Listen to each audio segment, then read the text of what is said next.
2018 the city of Leeuwarden.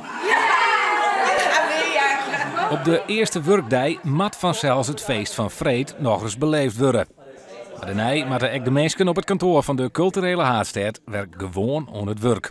Hoe lastig dat ook is, want de euforie die is nog lang net oer.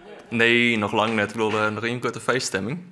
Het is moeilijk om die adrenaline-kick weer kwijt te reizen. Hoe de toekomst van deze mensen eruit is nog onwis. Bij het binnenheljen van de titel Culturele Haardstad hebben ze dien weer voor zijn oornaam binnen.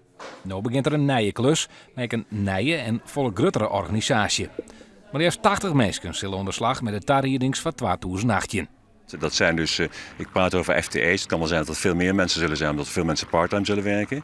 Maar dat is ongeveer wat je nodig hebt om alles te organiseren. Maar naast de 80 mensen die onder slag gingen bij het projectbureau zelfs, maar de culturele haardstad nevens de organisatie nog eens 9.000 banen opsmieten.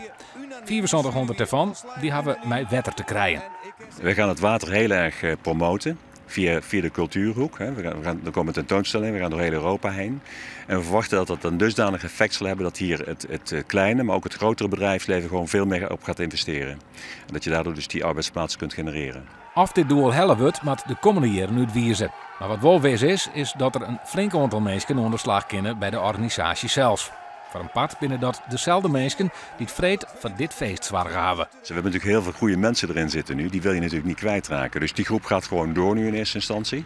Maar terwijl ze aan het werk zijn, dus doorgaan met het realiseren en het uitbreiden van de projecten, komt er natuurlijk een hele groep erbij nu.